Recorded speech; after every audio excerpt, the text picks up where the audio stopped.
Il est 8 heures passées de 35 minutes à Dakar et partout au Sénégal. Mesdames, Messieurs, chers internautes de SeneNews TV, bonjour et bienvenue dans ce nouveau numéro de votre émission préférée, La Bonne Heure, la meilleure des émissions matinales qui vous réveille toujours avec douceur, accompagnée d'un verre de café, corsé ou léger, rien que pour vous souhaiter une excellente journée en compagnie des programmes de SeneNews TV. Mbégte la ñu am di leen laaj ana nan ngeen yeewoo suñu ay internautes. En tout cas, à notre niveau, on se porte à merveille. J'espère que yeewu ngeen ci jàmm ak salaam. Comme ni ñu koy waxee ñu ngi ci mardi 23 mai 2023 comme ni ñu koy waxee yem ak bés bi nga xamante ni ci la ñu woote audience spéciale dox ci diggante Adji Sarr ak Ousmane Sonko. mu ngoog rapidement ñu présenté leen suñu programme du jour dans un instant daañu ànd dem jëli suñu revue de presse bu ñu ca jógee daañu dalal suñu invité du jour di wuyoo ci turu Abdou Khadre Ndiaye dit d'un titulaire d'un diplôme universitaire général en sciences juridiques et politiques UGB donc moom la ñu fas yéene àndal ci suñu plateau waxtaanee tolluwaay réew mi ak lan la ñu war a mën a xaarani ci diggante Adji Sarr ak Ousmane Sonko bu ñu ci noppee daañu jël suñu ay reporters yu ñu teewal sur le terrain foofee ca tribunal di wuyoo ci turu Malang ak Junior bu ñu ci noppee chers internautes daan leen jox la parole aux internautes ngeen participer en direct wax lan mooy seen xalaat ci actualité du jour ak tolluwaay réew mi mbokk yi mu ngoog dans un instant ñu ànd ci seen revue de presse ñëwaat sur le plateau.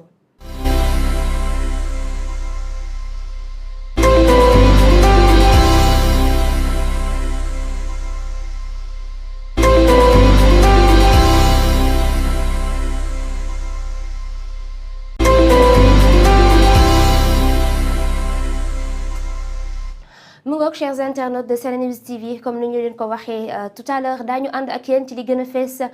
ci xëtu yéenekaay yi dañu koy door ak le regard quotidien mi nga xamante ni mi ngi xëy fësal nataalu Ousmane Sonko ak Adji Sarr et barre à sa une procès Adji Sarr Ousmane Sonko en audience spéciale. Pastef appelle à la résistance, c'est ce que révèle le regard quotidien. Présence d'Ousmane Sonko au tribunal, le flou persiste.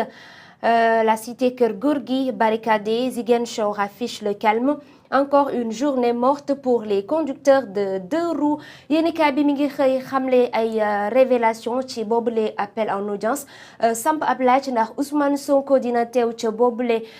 audience wala déet foofee ca cité Keur Gorgui mu mel ni takk der ya bari nañ fa lool saa si tembe foofee ca Ziguinchor calme daal la ñu fa daal di nemmeeku tekkaaral waaye yéenekaay bi nga xamle ni beneen journée la boo xamante ni journée morte lañ ko mën a déclarer ndax képp koo xamante ni ñaari roue nga yor maanaam ab moto rek dañu la interdit nga mën a circuler ci Dakar foofee ca Dakar Presse mi ngi xëy fësal ba tey boobule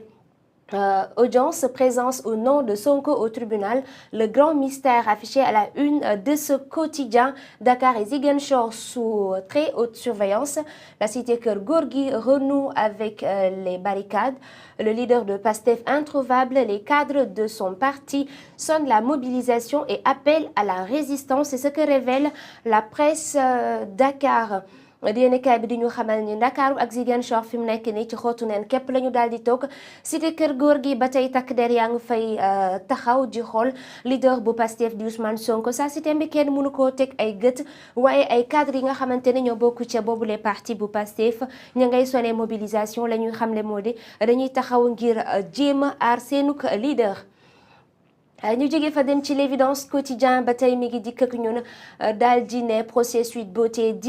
déploiement des FDS comme à la guerre gros risque de manifestation. L'évidence ma ngay xamle ni fi mu nekk ni force de défense et de sécurité yi takku nañu ba dëgër fi mu nekk ni ngir aar li nga xam ne moo di Sénégal waaye ñu mën a jàpp rek ne dañoo mel ni ku nekk ci guerre. ñu mën a xam ne ay risque mën na am bu fekkee manifestation am na ci bésub tey ñu jógee fa dem ci le mandat quotidien mi nga xamante ni mi ngi titré également en noir dossier d'accusation contre Ousmane Sonko 471 pages pour un doute yéenekaay bi mi nga xam leen ni loo xamante ni ay doute kese lañ ci am nañ ci lu toll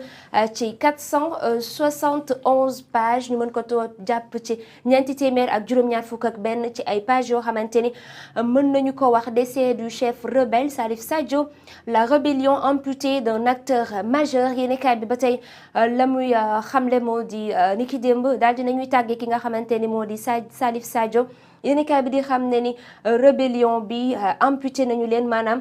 ku mag ci ñoom daal dina fay jugee waaye tamit xibaar boobee am na yeneen yéenekaay yoo xamante ni dëggaluñu ko daañu ci dikk ni mu gën a yaatoo. Le Point mi ngi ne Thérèse Faye Diouf, le président Macky Sall partira en 2029 après avoir construit le Sénégal de nos attentes. C'est ce que nous renseigne Thérèse Faye à la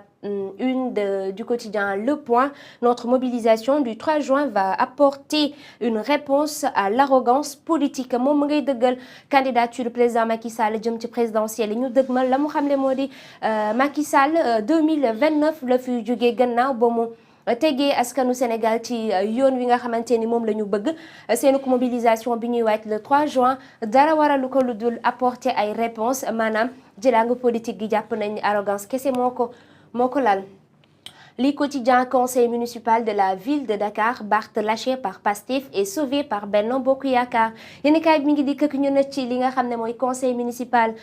bi nga xamante ni maire ko Ndakaaru moo ko waroon a jiite yéenekaay bi di ñu xamal ne les conseillers de Pastef ont boycotté la réunion du conseil municipal sans les conseillers de Benno la séance serait forclose selon Ibrahima Fall la mu xam ne moo di conseil municipal boobee ñi nga xamante ni ñoom fare ca Pastef dañu ko daal di boycotté dégluwuñu benn yoon ki nga xamante ni moo di Barthélémy Diaz waaye bu fekkul woon conseillers yi nga xamante ni ñoo bokk ca Benno mu mel ni dara rek du fa tukkee. yéenekaay bi loolu la wax décès annoncé de Salif Sadio mu mel ni am nañu ko weddi ay mbokkam jege ñaaleem daal dinañu koy weddi ñu dem xooli yéenekaay groupe des médias qui titre également en noir bande de filao dans la région de Dakar. Macky prend 8 millions de mètres carrés sur la bande des filao en bulletin de campagne pour le 3e mandat.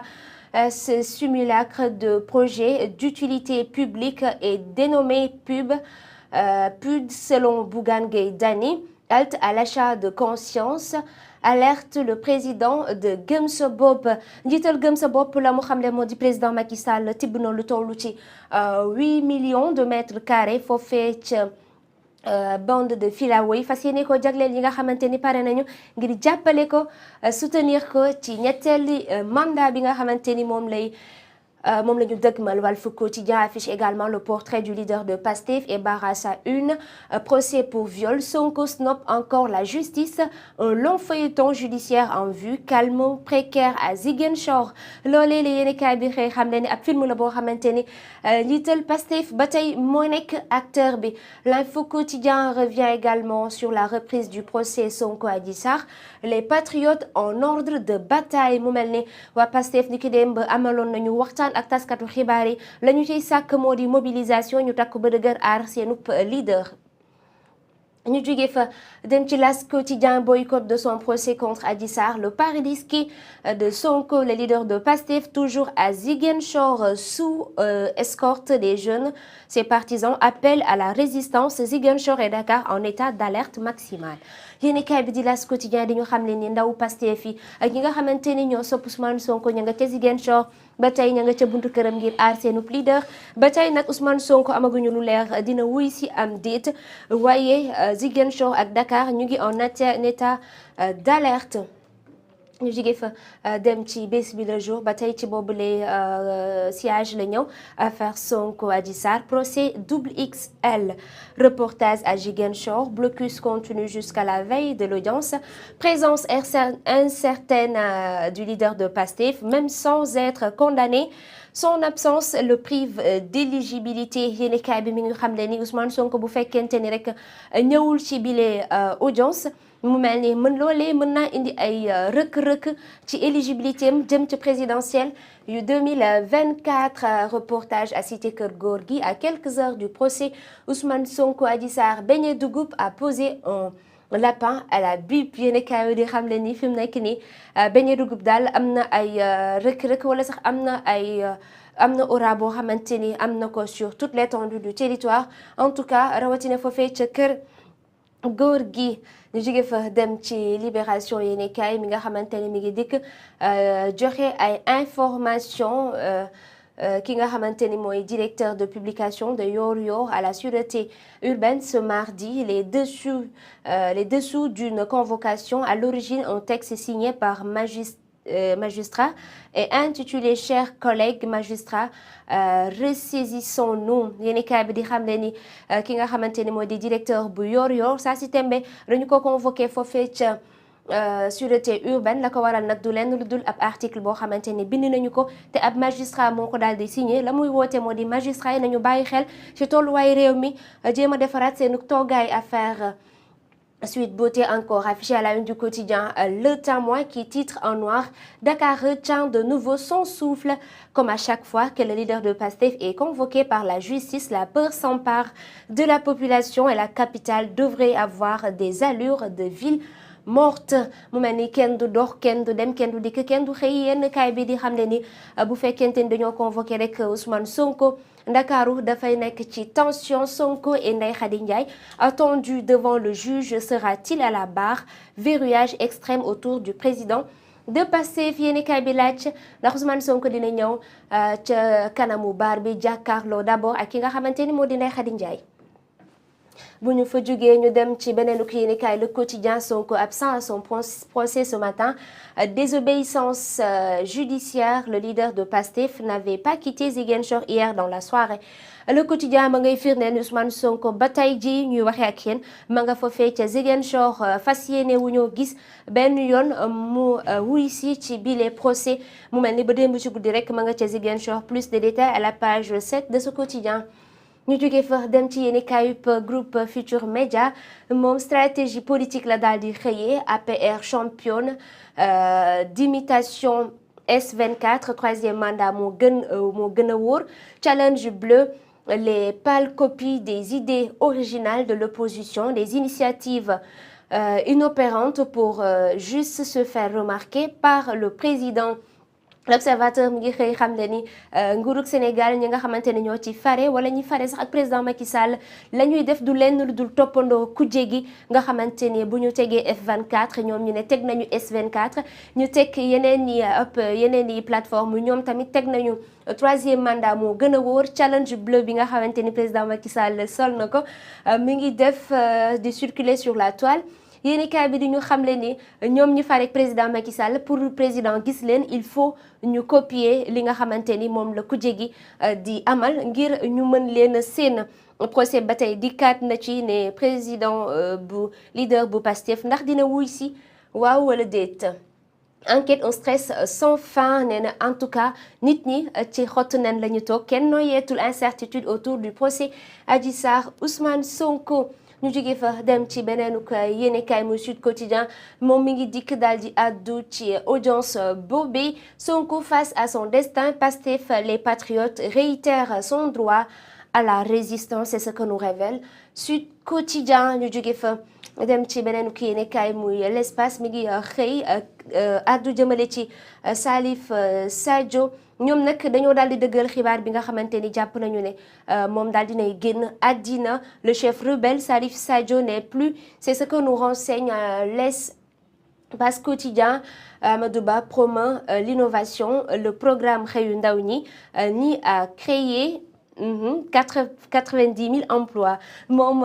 président ki nga xamante ni moo di premier ministre Amadou Ba àdduna jëmale ci programme xëyu ndaw ñi la mu xamle moo di def nañu lu toll ci 90 000 emplois daal dinañu koy créer fii ci réewum Sénégal ñu jóge fa